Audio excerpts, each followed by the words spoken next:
खबर हजारीबाग से है। हजारीबाग के कटकमदाग प्रखंड का बांदाग का कोल्डम के प्रभावित किसानों की समस्या अब मुद्दा बन चुका है और चर्चा का विषय भी बना हुआ है। यहाँ के किसानों की मूल समस्या प्रदूषण, पुनर्वास, विस्थापन, बेरोजगारी और पर्यावरण है, जिसको लेकर किसान विस्थापन प्रदूषण प्रभावित संघर्ष समिति के बैनर तले लगातार आंदोलन कर रहे हैं। ज्ञात हो कि कुछ दिन पूर्व भाजपा और कांग्रेस के कार्यकर्ताओं की में नौबत मारपीट तक हो चुकी है, लेकिन किसानों की समस्या बरकरार है। कुछ लोगों की मुआवजा सूची तो बनाई गई है, लेकिन किसी भी किसान को एनटीपीसी के द्वारा अभी तक कोई मुआवजा नहीं मिल पाया है। कटकमदाग प्रखंड के करीब आधा दर्जन गांवों को प्रदूषण अपने प्रभाव में ले चुका है और धीरे धीरे यह बढ़ रहा है। जहां कभी हरियाली थी, आज वहां सिर्फ कोयले का गर्दा भरा पड़ा है। खेती अब ना के बराबर है। जो फसल उपज रहे हैं वह भी काले हो जाते हैं और खाने योग्य नहीं रह पाते। किसानों की लड़ाई एनटीपीसी के साथ है, लेकिन स्थानीय विधायक प्रतिनिधि और भाजपा कार्यकर्ताओं तथा कांग्रेसियों ने इसे आपसी विवाद कर राजनीतिक रंग देने में कोई कसर नहीं छोड़ रहे हैं। दोनों के बीच आरोप प्रत्यारोप का दौर जारी है। किसान अलग से आंदोलन कर रहे हैं। अब देखना यह है कि किसानों की समस्या का समाधान कब तक हो पाता है।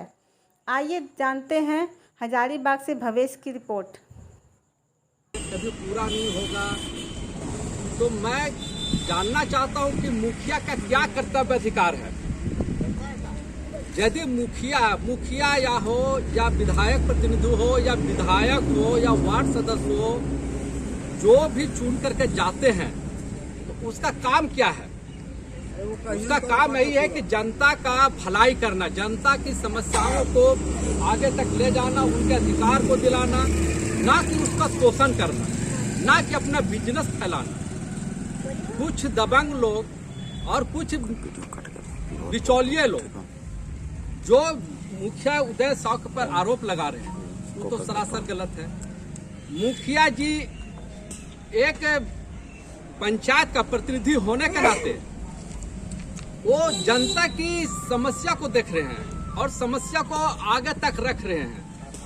उनका घर कैसे चलेगा, यहाँ के लोगों को जमीन लूट गया, यहाँ पर प्रदूषण फैल रहा है, उनकी उन्हें मुआवजा नहीं दिया जा रहा है, जबरन जमीन को अधिग्रहण किया जा रहा है, नौकरी नहीं दिया जा रहा है, तो कौन गलत है?